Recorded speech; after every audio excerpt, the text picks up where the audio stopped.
The seasons of the goby fish. It is known that the goby fish can live in fresh and brackish water, often gather in schools, and are available all year round. There are many types of goby: paper goby, black goby, yellow goby. Among them, paper goby is not omnivorous, so it is favored by many people. Yellow goby has fragrant and fatty meat. During the breeding season, there are many goby fish. Out of 10 fish, 8 are holding eggs. Particularly in the southwest region, female goby fish often hold eggs during the rainy season, around the 4th lunar month.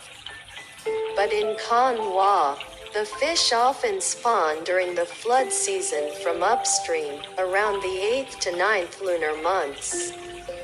In general, the meat of the goby fish is large, firm, sweet, and does not have a heavy, fishy aftertaste like the big catfish such as tra or basa.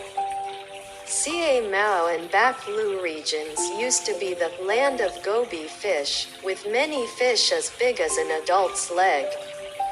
With electricity and water fully provided without being obese, the weight of the goby fish in the central region is only half that of the goby fish in the west, and they look more frail. But they have one thing in common: they can inject venom that causes pain for several hours to 1 or 2 days, depending on each person's constitution. There are many ways to catch goby fish: by netting, by hooking, by fishing, and the most daring is to use 3 fingers to grab the fish's whiskers. According to the memoir, Countryside Stories by author Tran Van and some elders in Njiang, more than 30 years ago, many women and children in Chao Doc caught goby fish this way. Of course, at that time there were still a lot of goby fish. In the evenings, they sat on small boats, drilled the bows to fill the boats with water to make them thicker, and lowered the sides of the boats to almost the same level as the water. The bait to attract the goby fish was a few small fish that were slightly rotten, dried in the sun, then grilled, crushed and released into the river. About 5 minutes later, the goby fish would smell the smell and come in droves, floating, wiggling like Lu Bu, showing off his whiskers, looking very funny. About the size of a few mattresses. Waiting for that, the catcher sits next to the edge of the boat, quickly uses 3 fingers to grab their whiskers and lift them up to put them neatly into the boat. After about 1 to 2 hours of catching, their hands are tired. Each boat catches about 10 kilos of raw goby fish, making squeaky sounds like piglets. They will choose the big ones to make braised fish to bring to the fields early tomorrow morning to plant rice. The rest will be chopped off, gutted, cleaned, salted, and then pickled. The writer of this article also has vivid memories of the seasons of netting goby fish eggs in the countryside of Gokong, Tianjiang.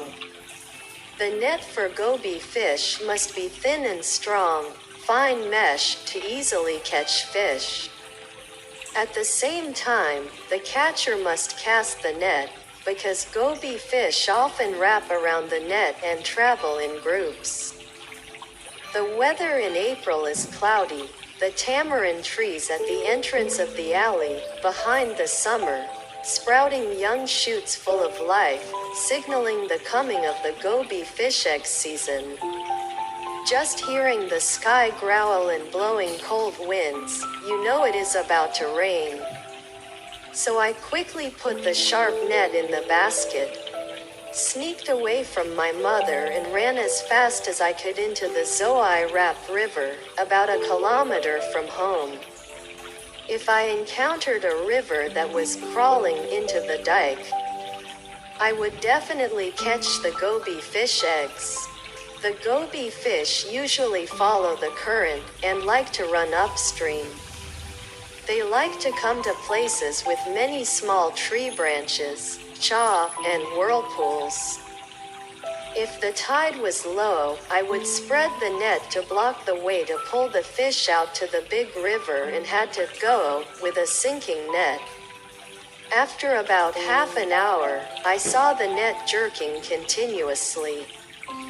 So I happily collected the net and brought it home with my father's help, with nearly 2 kilos of brain-nosed goby eggs. When I got home, I was cold and hungry, and I dreamed of a pot of fragrant sour soup with young tamarind leaves and pairs of golden, fatty goby fish eggs that my mother had cooked. I felt hungry and craved it so much, wildly. It had been more than 2 years since we had the chance to go to Bakloo's goby fish nest, so I had to find some delicious goby fish dishes. This year the rainy season came later than usual, so the goby fish eggs had not yet laid, which was wonderful. To satisfy our longing, we ordered 2 dishes, goby fish braised with lemongrass and chili, and goby fish cooked in sour soup. The lovely thing about delicious dishes made from goby fish is that they are not boring. The hot pot of sour soup with rice and goby fish was steaming hot. Since I was a guest, my local friend kindly offered me a few pairs of nutritious eggs. Each egg was bright yellow, both fatty and rich, imbued with sweetness in lieu of his hospitality. I slowly sipped the spoonful of the sour, sweet, fragrant hot pot broth despite the sweat pouring out. My favorite was the bunches of morning glory flowers, dipped briefly in the hot pot broth. Chewed to feel crunchy and sweet. The squash blossoms were rich, the CU was sweet and juicy. The shredded banana stems were full, making the hot pot broth crunchy and cool and fatty. As for the braised fish with lemongrass, the thick broth, with a little fish sauce, black pepper, pork fat, is no less attractive. The accompanying vegetable is a bunch of simple, sweet and crunchy water fern, which used to be a neighbor of the fish, so it pushes the eater to the point of being full, and yet still craving for more.